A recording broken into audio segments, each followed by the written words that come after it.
I got engaged to Joanna at 22 and became known as the perpetual bachelor by 32. Friends teased me, his family's pushing hard. If you don't marry him soon, he might end up with someone else.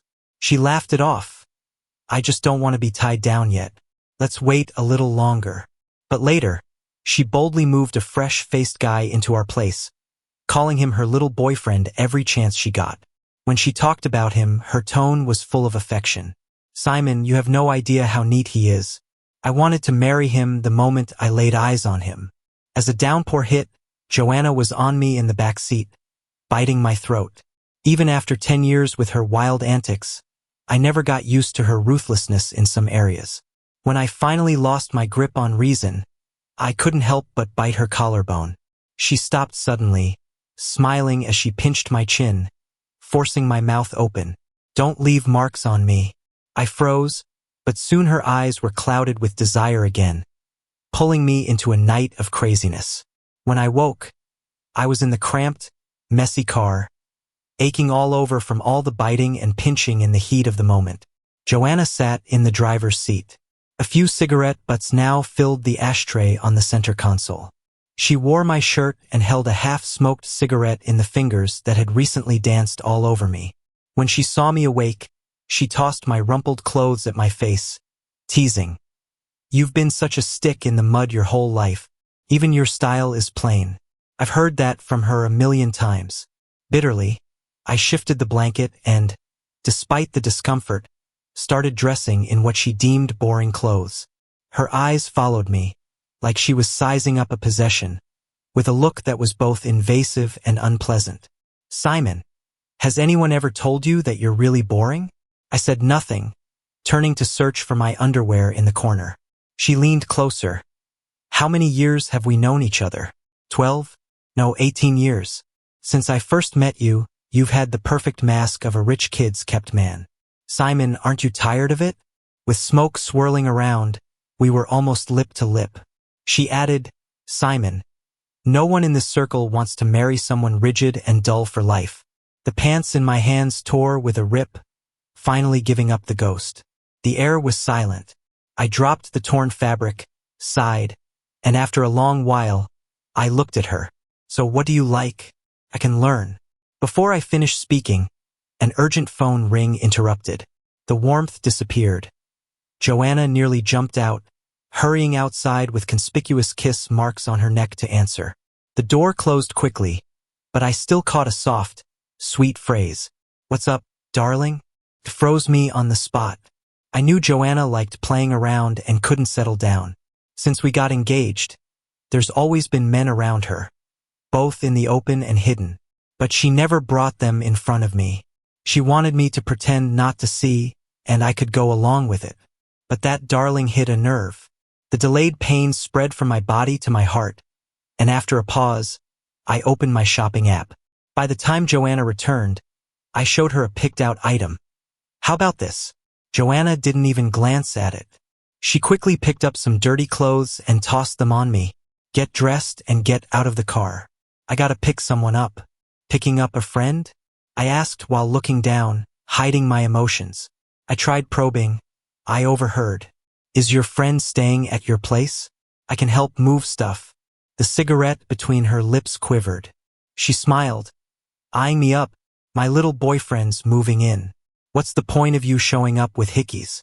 Trying to tick him off? She was blunt. The window rolled down, sunlight making me squint. Then, a photo appeared before me. This guy is spotless. It took me 6 months to get him to agree. Remember his face, and don't mess it up for me. In all these years, it was the first time she talked to me this openly about something like this. I stared at the smiling boy in the photo, bitterness in my mouth. You're serious? Doesn't he deserve it? She was dead serious. I clenched my hand, bitterness almost exploding inside me. The ideal rich family kept man shouldn't be this bothered. Simon, with your good temper and reputation in the circle for being understanding, surely you can tolerate my little boyfriend, right? No matter how far she'd go, she'd always use this line. I couldn't stay any longer.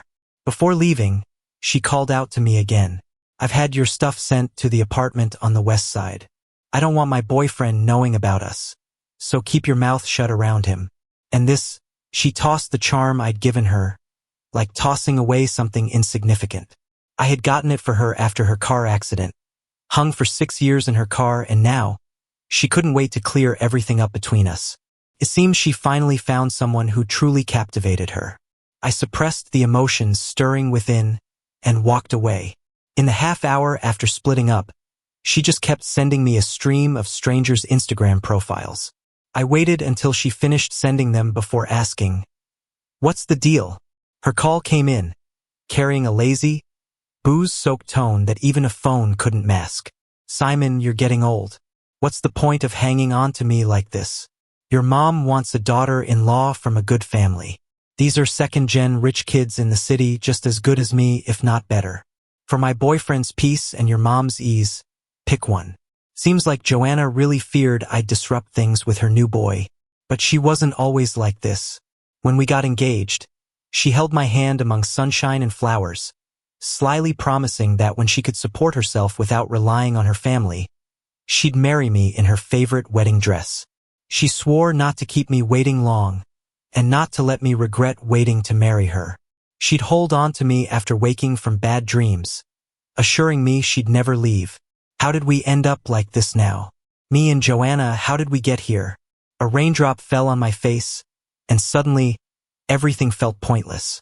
Loving Joanna felt pointless. Trying to keep up appearances seemed pointless. Deceiving myself to fulfill my mom's wish didn't seem worth it either. I crouched down, trying to curl up as the weight of life was almost suffocating me. And right then, the phone started ringing.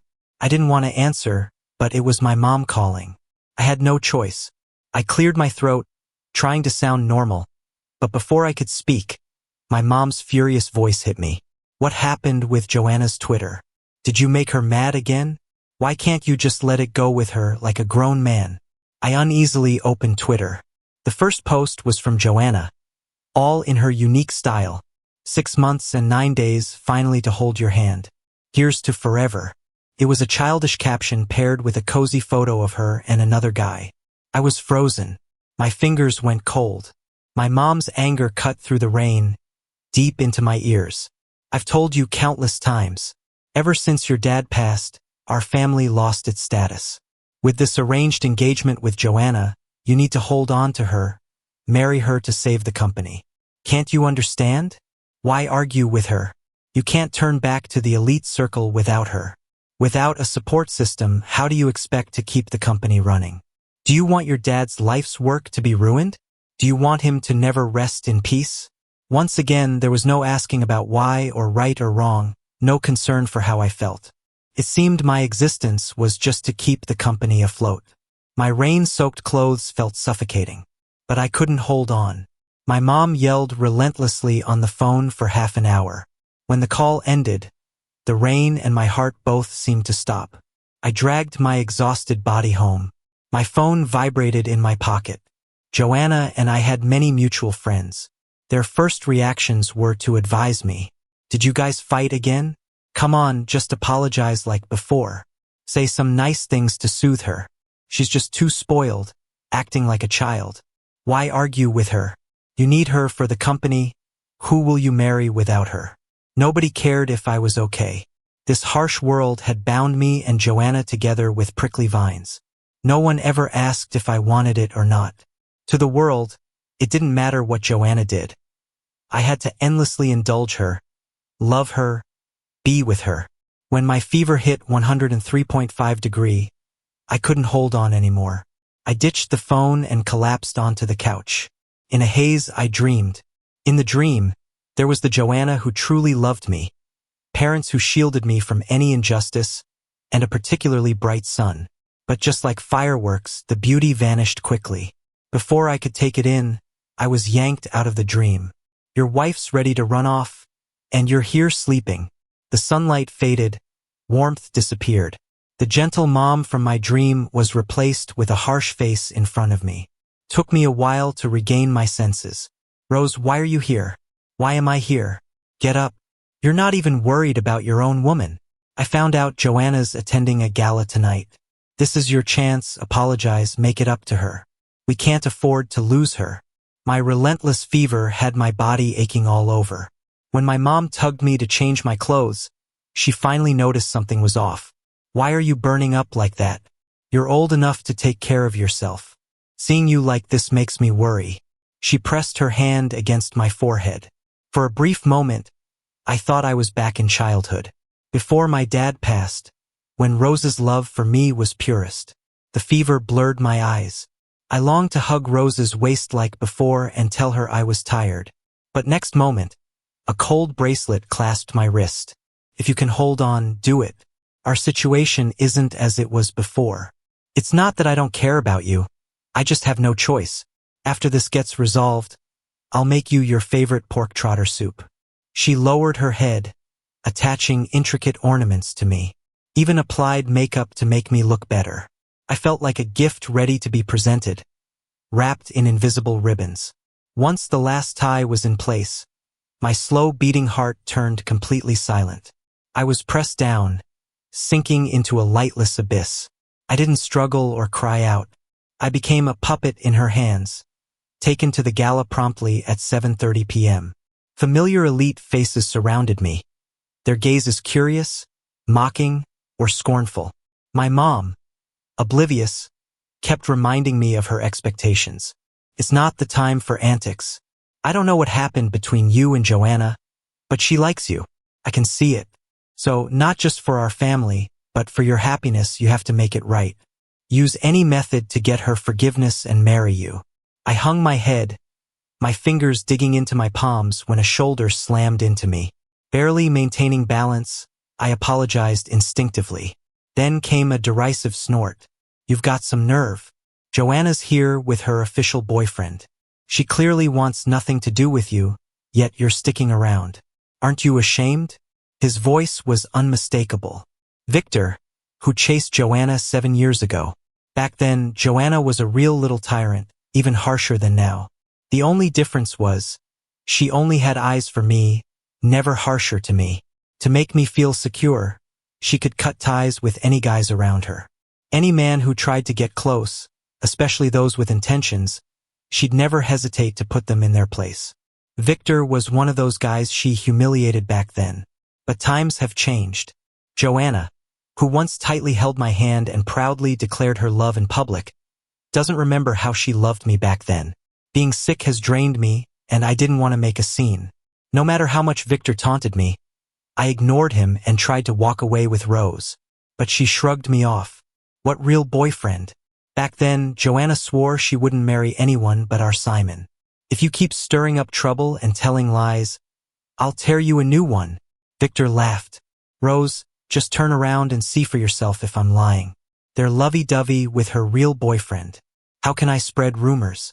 It was so sarcastic. My heart sank with a bad feeling. I turned around and saw Joanna not too far away. Joanna was born to be the center of attention, not even needing to try. And she was with a young guy. Right now, Joanna looked at him with that familiar gaze. He must have opened champagne for the first time, spilling it all over himself and Joanna. Flustered, with red eyes, he apologized repeatedly. But Joanna just laughed, tiptoed to pinch his cheek, and wiped the champagne from his face. Then she took a hair clip and clipped it to his collar like a claim of territory. She was gentle. At first, the guy was shy, but Joanna whispered something in his ear that made him blush even more. He bit her fingertip, eyes watering. I couldn't stop staring at that hair clip, feeling warmth build in my eyes. It was a gift I bought Joanna with 3 months' salary for our anniversary. She treasured it for years. She'd get upset if someone accidentally touched it with wet hands. But now she used it to build a wall of protection around another guy, declaring her territory over him. The reality of her no longer loving me became crystal clear. I gritted my teeth, the glaring lights bringing tears to my eyes. Afraid things might get out of control, I tried to pull Rose away before she saw, to save my dignity. But I was a step too late. "You unashamed pretty boy. Are you so desperate for women that you'd steal my son's fiancée?" Rose stormed over, yanking the guy away from Joanna and slapped him. My head felt like it was about to explode. Joanna quickly came back to her senses from shock. She glared with intent, protecting the guy behind her. I worried she'd do something to Rose, so I forced myself to go over despite feeling awful. Simon, are you ignoring me? Or do you think you can keep crossing my lines like before? You know my temper, Joanna said.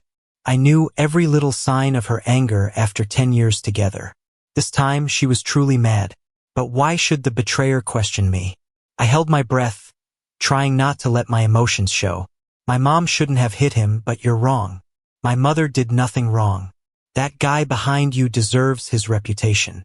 Joanna's breathing got heavier. Simon, Joanna shouted, but she pitted him more after seeing his red eyes.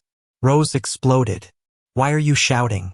You chased Simon back then, insisted on getting engaged, saying you'd marry no one else.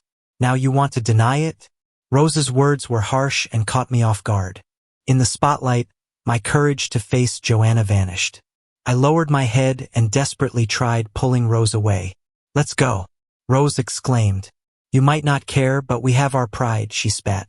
I was almost drained of color.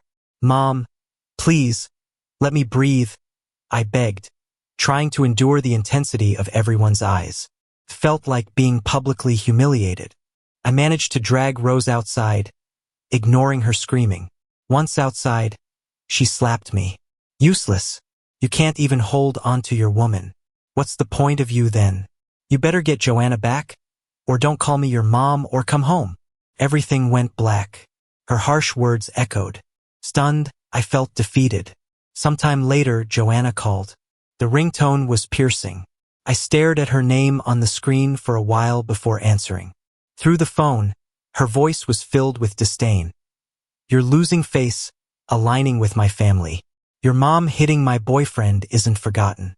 You better apologize or I'll make sure you feel the pain of losing everything.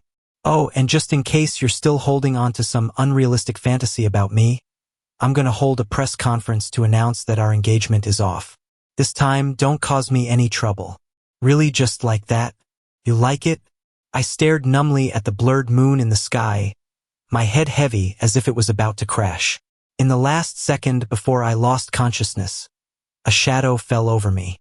A long, fair hand reached out in front of me, saying, a prince shouldn't look so down and out.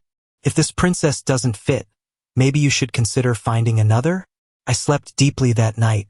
Probably due to a high fever, I kept jumping from one dream to another. One moment, my mom was dragging me to Joanna's house to apologize. The next, I was back in that torturous banquet hall, surrounded by everyone, with each glance feeling like a cold dagger aimed at me. I woke up drenched in cold sweat. Before I was fully awake, I heard a familiar voice by my ear, saying, no one stays the same, and the engagement between the two families is hereby void. Everyone, please be informed. As for Simon, he's a good guy. He just accepted my affection and pursuit. He did nothing wrong, so I hope no one gives him a hard time. From behind the screen, Joanna mercilessly announced the end of our 10-year relationship. Even though I had anticipated it for a long time, hearing it with my own ears still made my heart clench. Sorry, I didn't realize the TV was on the news channel. The sudden voice turned off the TV, and I noticed someone sitting on the sofa not far away. Clearly, I was in a completely unfamiliar environment. I got up cautiously, the soreness in my body making me frown. A steaming cup of water appeared in front of me. Don't worry, this isn't our first meeting, right? Seeing me looking at her, she smiled kindly, just as I thought. You don't remember me. Let me introduce myself. Hi, Simon. My name's Wendy. I was taken aback. Her smile widened mischievously. Related to Joanna, from the same family. Wendy, the famous genius cousin of Joanna. At 25, she had set off on her own to make a name abroad. In just 3 years, she built her empire. She hadn't returned much over the years and rarely appeared on screens. The public knew her mostly as the girl who went abroad with a few million after clashing with her family. But honestly, she's not hard to recognize. She looks a lot like Joanna, especially the eyes. Wendy's eyes, however, are deeper and sharper, honed by years of fierce competition. I took a deep breath, not daring to let my guard down. I've heard about you, Wendy. No need to beat around the bush. I don't have anything you could use. If you went to great lengths to save me, I might disappoint you. She was famous for being cold and ruthless. In her world, everything revolves around interests. If there's no benefit, there's no return. She never does anything frivolous. I knew where I stood, but she chuckled, looking amused, and firmly handed the cup to me. You were adorable as a kid. How did you grow up to have such prickly spikes? What? Wendy's voice wasn't loud, so I didn't catch it. It's nothing. Don't rush to put yourself down. I do think there's potential for us to work together. After all, you're full of surprises. She tossed a file from the nightstand into my lap. It wasn't much, just a few pages, but enough to leave me wide-eyed. You're offering me a company to manage? If I lose, it's on you? Win, and it's on me? Why? I couldn't believe she had such a generous side. The last page, Simon. Did you see it? I saw. Just didn't understand. What's the purpose of a marriage certificate? Marriage, she said, dragging a chair next to my bed. Her legs folded elegantly under her red dress, every move exuding a grace you couldn't offend. I must have fried my brains with this fever. Wendy flicked through the file, stopping at the last page, and held it out to me. It's a family rule. From birth, you're assigned a portion of the fixed inheritance. To claim it, you need to be married. Now, I need a husband, and you need a well-connected wife to help. Why not cooperate? She was explaining a family secret everyone knew. Back then, she left the family because her dad wanted her to marry for money, and she ran. I couldn't comprehend her move now. She wasn't rushing me, just handed me the file again. Take your time to think. Joanna's moved on, and marrying me would annoy her. Next time you meet, she'd have to call you brother-in-law respectfully. Also, if you want to preserve your dad's legacy, partnering with me is the quickest way. I'm busy, though. I won't help much. You've got to protect what's yours. I'll just give you a company and a bit of startup capital. The rest is on you. Contrary to her reputation for being succinct, she was wordy but honest, hitting where it hurt. I tightened my grip on the file, about to speak when my mom's call came in. I took a deep breath and answered, immediately met with a flood of scolding and criticism. Where are you now? Get back here, and we'll go see Joanna. If this wedding doesn't happen, the day she gets engaged to another man is the day I cut ties with you. Not a single word of concern or comfort. I couldn't remember when exactly my mom started treating me as just a bargaining chip to regain family interests. I struggled to open my fever-chapped lips, but the next second, all I heard was silence from the other end of the call. Shortly after, I got a message from my mom. I set a meeting with Joanna in a hotel tonight. Work things out with her. If not, make the rice cook the woman. If you can't keep her heart, make sure she gives you a child to keep her body around. Stop thinking you can do it all yourself. Having help beats being out there on your own. I clenched my teeth, the feeling of shame nearly consuming me. Wendy extended the file towards me again. If you want to sign, there's a pen inside. For a long while, I gritted my teeth and looked up, my vision blurred by the warmth of tears. A question. Aren't you worried I might lose it all? The amount she offered as seed money, as written in the document, was far more than the inheritance she could get from her family. Wendy raised an eyebrow and questioned, I never doubt my judgment of people. Or are you not confident in yourself? Aside from my late father, Wendy is the second person to believe in me this much. She dared to bet on me, a person with nothing to lose. So what's there to be afraid of? I took the folder and swiftly signed my big name before handing it back to her. Pleasure to work together. She was even slicker than I was, immediately handing me a card. Pleasure to work with you too, Simon. Hope this time you'll bring me a different kind of surprise. Walking out of the Civil Affairs Bureau, it all still felt surreal. Maybe it was the fever aftermath, but my head was in a fog. Wendy quickly exchanged contact info with me, and before I knew it, she handed me another bank card. I took out the one she had given me before, gave a polite smile, and said, according to the contract, you've already given me everything. Without any fuss, Wendy slipped that card between my fingers. As a partner in our venture, I've given you all that's required. This one's from your legal wife. There's a family dinner tonight. Dress however you like. This card has no limit. I have a meeting this afternoon, so I can't join you. Wendy is seriously busy. Even during our short certificate signing, her phone was buzzing nonstop with work messages. I wasn't to be a nuisance, so after we parted, I first contacted the assistant she had assigned to me, got a rough idea of the company, and then went to prep for the family dinner.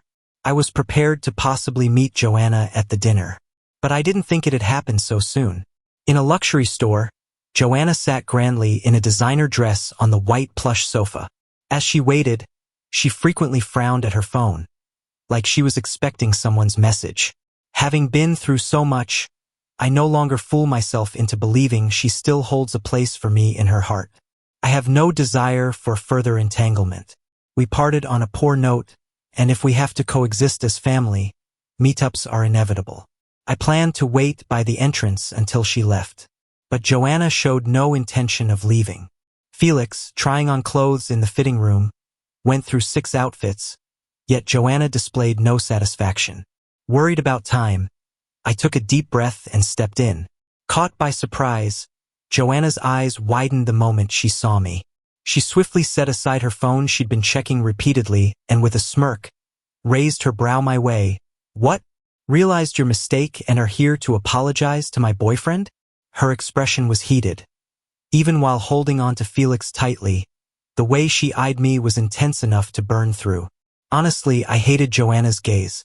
It lacked respect and politeness.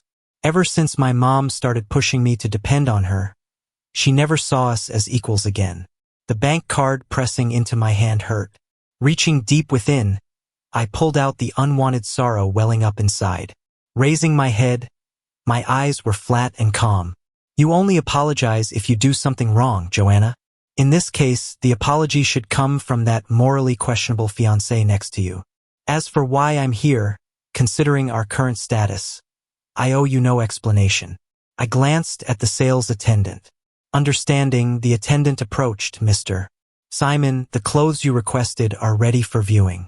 Wanting things done quickly, I moved on. Joanna, however, wanted to stall. "Simon, you didn't plan your lie out well. I've already canceled your credit cards. Where'd you get the money to shop here?" Felix tried to play peacemaker. "Mr. Simon, perhaps there's a misunderstanding, but it's okay. I'm not holding any grudge. You don't need to do anything silly out of spite for Joanna. If there's any clothing you fancy, I can cover it for you. But I don't want you doing something foolish in a moment of impulse." Acting cordial and understanding, his sincerity was still evident to me. But my patience was worn thin. Dealing with Joanna's antics was tiring. Loving her was exhausting too. In the past, I spoiled her out of genuine affection and trust, believing she was just childish and naive, thinking she'd eventually come around. Reality slapped me hard. Love or not, it's clear as day. Maybe there's a spot in her heart for me, but what I've always sought is a complete, uncompromised love. Scraps from leftovers I'd rather do without. Dropping the facade, silent and expressionless, I shrugged off her grip and walked away. "Lead the way, please. I'm pressed for time." But Joanna followed, grasping my arm, her fingernails digging into my skin. She practically growled, "Simon, can't you just relent a little? Relent? Stubborn?" Her words depicted it as if it were petty bickering. Mockingly, I glanced at the rings marking her and her companion's engagement, pushing away her hand as I spoke. "Instead of wasting your time on someone you don't love, why not give your little boyfriend behind you some attention? You didn't mind when his eyes turned red, did you?" Joanna froze, forgetting to lower her dispelled hand. I moved past her without a change in expression, following the clerk to try on my clothes. Yet she cast a gloomy expression. The next thing I knew, the trash can by the sofa came rolling to my feet. "Simon, you know what I hate most? The so-called proper attitude those elders drilled into a high-class live-in husband like you. It's because of your static face that I fell for your act, mistaking your deliberate advances for sincerity, wasting so much time on you." Oh, so that's what she thought. All those years of me liking her, and she just saw it as me trying to get closer on purpose. My fists couldn't clench anymore. I didn't even want to explain myself. Felix might have tried to hold Joanna back, but she shook him off. She stubbornly came over, stood on tiptoes, and turned my face towards her. Her grip wasn't strong, but those fingers digging into me made me wince.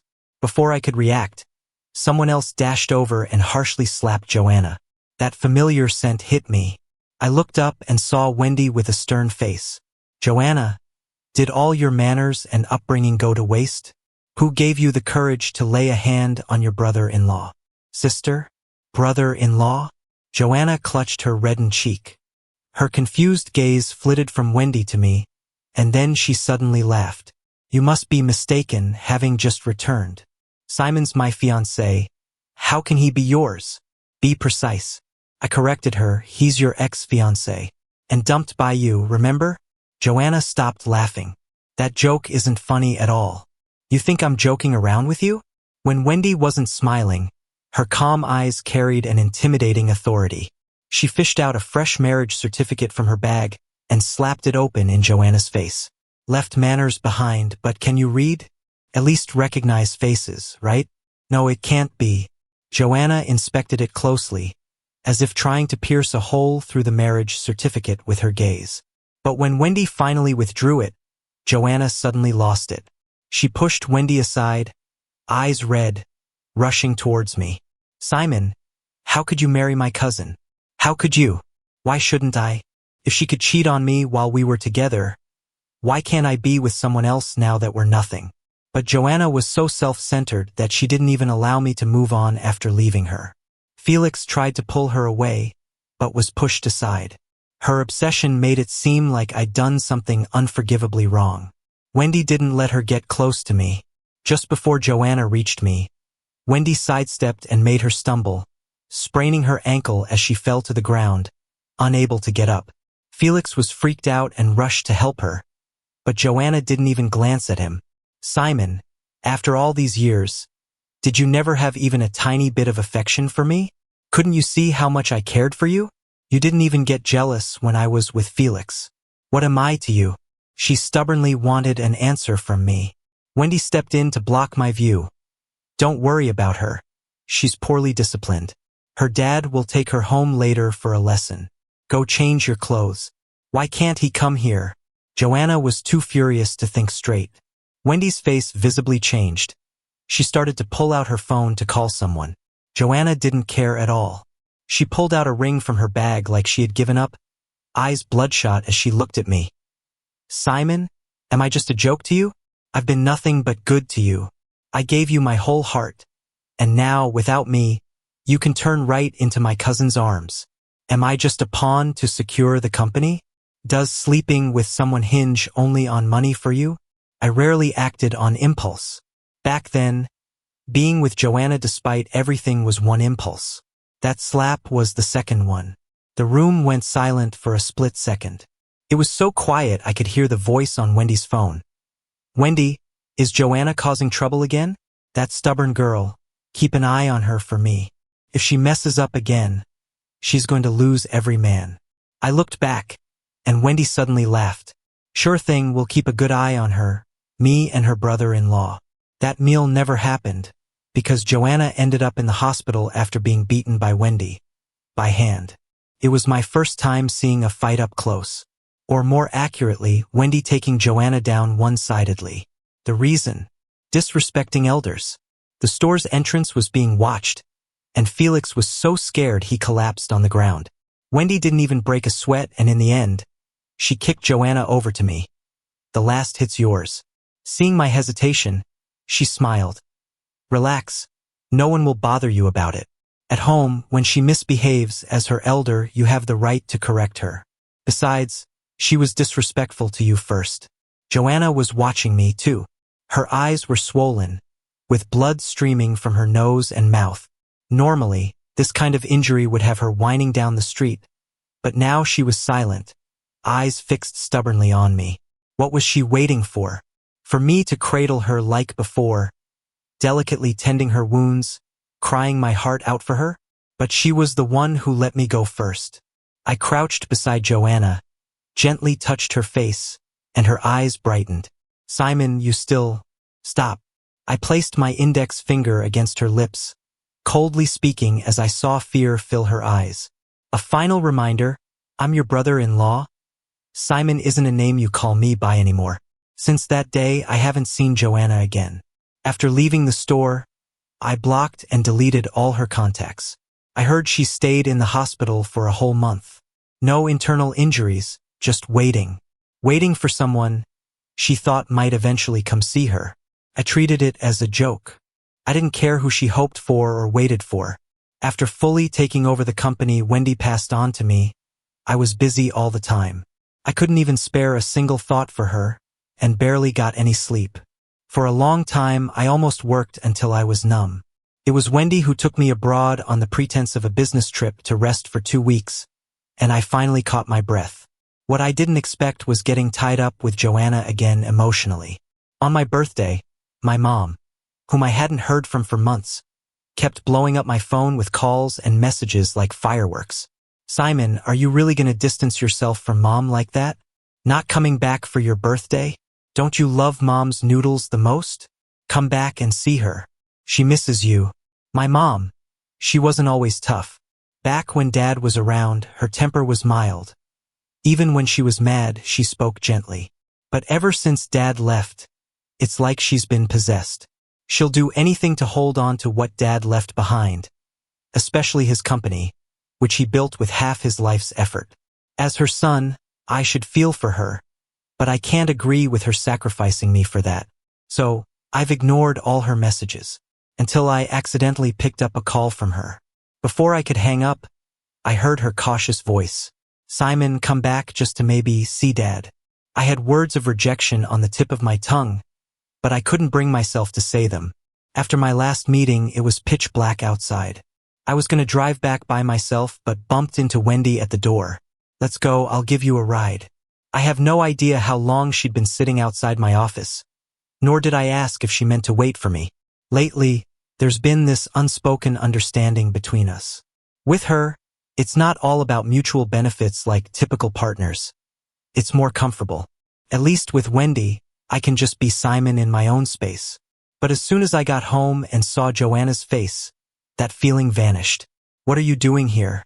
I wanted to see you. She'd lost weight. She no longer had that spoiled aura. Instead, there was an indescribable sense of despair about her. I instinctively stepped back as she lunged forward, a notebook in hand, refusing to let go. Simon, I was stupid before. I didn't know how to express myself, and I hurt you. But I know now. Rose brought me your diary. I read it. I misunderstood you. You weren't just trying to use me. You really, really like me. She stuttered, carefully saying the final words with a relief I'd never heard before. Relief? That after reading my journal, she believed I truly loved her? What difference does it make? I just wrote down how I drank to the point of stomach bleeding for her, almost fell trying to get her a talisman for safety, stayed in the kitchen for a month to cook her favorite meals, scarring my hands. She couldn't see what I went through but bought into a few words on paper. My stare must have been too cold because my mom awkwardly tried to mediate. Simon, I was just trying to clear up the misunderstanding between you two. Joanna really knows she was wrong now. Forgive her. You love each other, what's unsolvable? I stared at her, the mastermind behind this setup. I didn't tell her I got married, Joanna probably didn't either. Yet, watching her endlessly chatter, I felt something in me start to crumble. Mom can't help you but just wants you to be happy and stable. When you grow old, should at least have someone to care for you. You two have a bond so strong, many envy it. Why wait to get married? If you marry Joanna, it's a win-win. You'll be secure and the company gets a strong ally. It's really that simple. How can you be so stubborn? Joanna's not getting any younger. Listen to Mom. Tomorrow's a good day to get your marriage license with her. Of course, it was about the business. My clenched fist loosened. Suddenly, I just wanted to laugh, tears welling at the corners of my eyes, holding back a wave of pain. When Mom tried to pull my hand towards Joanna, I finally shook her off. So, in your eyes, am I just a commodity? Joanna cheating didn't matter for the company's benefit? You turned a blind eye despite hearing how people gossip about me. My own mother, unmoved by it all? She frowned, brushed my back like it was no big deal. People make mistakes. Admitting them is a virtue. Why so petty? I just want what's best for you. For your stable, peaceful future. Shouldn't I run around for your sake? What's best is throwing me into a pit, forgetting my dignity with someone who hurt me. Best is slapping me in public, threatening to cut ties. Best is ignoring whispers and still caring only about your company. I could accept many reasons, even being blunt about viewing me as a commodity. But I can't accept that you can't uphold the family name and dumped it all on me under the guise of what's best. My torn throat screamed, drowning in pain and despair. Joanna tried to touch me, and I pushed her hard. Get away too, Joanna. The biggest regret of my life was believing you, waiting like a fool for us to have a future. If I could, I'd rather never have met you. A heavy slap almost deafened me, shattered my resolve.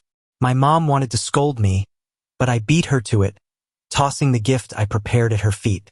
The precious jade bracelet broke into pieces, just like my irreparably broken heart. Besides threatening to disown me, what else can you say? If you don't want to be related to me, then fine, let's cut it off just as you wish. I can't remember how long I walked through the neighborhood. When rain started falling, I hid in a dim corner. Alone, the fear and pain wrapped my heart like vines. I was zoning out, staring at the shadows of trees in the distance. For a moment, I found myself lost in some really old memories. The year my dad passed away, I had a huge fight with my mom. I think it was about getting married. She said it was the only way to save the Song family. I refused, and she slapped me. After that, I just ran and ran until I found a deserted spot to hide. I thought my mom would come looking for me like she used to, but I waited from morning to night, hungry and dizzy, and she never came. Later, it was a woman who found me. A very, very beautiful woman. I frowned, trying hard to remember. In my memory, she was backlit with sweat on her forehead. As she lifted the thing covering my head, she said something. What was it? I frowned, my head suddenly aching badly. Just when I was about to give up, I felt a shadow over my head. When I looked up, I saw someone standing against the light. Found you. The memory overlapped with reality. Before I could react, a hand pulled me out of the darkness, and suddenly I had a small, familiar embrace in my arms. You really haven't changed a bit, hiding in a corner whenever you're upset. Wendy pulled me into the car. She must have run there. Her phone was still on the dial screen. Only one simple contact. Simon. Suddenly, tears welled up in my eyes. Wendy, what am I gonna do? I don't have a home anymore. Not anymore. Her response was a gentle breeze and a long sigh. After a while, she buried my head in her embrace and whispered in my ear. I have a home, Simon. I'll give it to you, okay? She spoke so softly, afraid of scaring me. She was scared. I was even more scared. Will you lie to me, like Joanna did? Wendy snorted. I'm nothing like her. When have I ever lied to you? She never had. She said she'd find me, and she did. She froze for a moment, doubting. Then she dug my head out of her embrace and awkwardly said, You remembered? Yeah. I remembered the neighbor girl I knew before the accident. I remembered our pinky promise that I'd marry her when I grew up. I even remembered how when I forgot her after the accident, she came to visit me, crying her eyes out at the hospital door, calling me a big liar. No wonder I was always drawn to Joanna's eyes. I used to think it was a quirk, but now I know it's because they look so much like Wendy's. Maybe, for all these years, through those eyes, I was always seeing Wendy. I just didn't realize it. Once Wendy took me back to her home, she truly gave me a home, in every sense. To get back at Joanna, she sent her to manage a subsidiary in Africa. With all the troubles gone, my business expanded rapidly. A few times, Wendy even looked at me differently, impressed. Once my company was stable, my mom, Rose, visited. This time, she knew Wendy and I were married, and she didn't ask me to reconcile with Joanna again. I knew what she wanted, so out of gratitude, I gave her the company, as a repayment for raising me and cutting our last ties. When she held the signed transfer doc, she just looked at me, eyes red, moving her mouth as if to say something. When she gathered the courage, I cut her off. If there's nothing else, you should go. I have work to do. Without a title or endearment, my words brought tears to her eyes. But I didn't soften. I kept my head down, focusing on my papers, not giving her another glance. She eventually left. Rain drizzled down endlessly outside, and the air was filled with a heavy scent. The next day, her lawyer found me. He returned the transfer doc and even deeded the family villa to me. Her letter to me was short. I'm old, and perhaps I was too rigid to consider your feelings. This company was always meant for you, a gift from your father. The house, too. Since they're back with you, my task is done. I know you probably hate me, so I won't impose. Lastly, I wish you happiness. When you have kids one day, just send me a photo of you all, that'd be enough. I skimmed through it, not sure what to feel. Just one thing was clear. I would be happy. Even without relying on anyone, I had enough to ensure a comfortable life. While I was lost in thought, Wendy called for the third time. Why aren't you here yet? You promised to try on your outfit, and I ended up alone. Did you ditch me? No way. I packed my things and headed for the dressing room. As I reached the door, hands already reached out to grab mine. Not eager about the wedding, huh? Tonight, you're not allowed to sleep with me. Of course I am, I replied. I've waited for you for so long. I confidently clasped her hand and walked inside. This time, I won't let anyone decide my life for me. My happiness and my future are firmly in my grasp.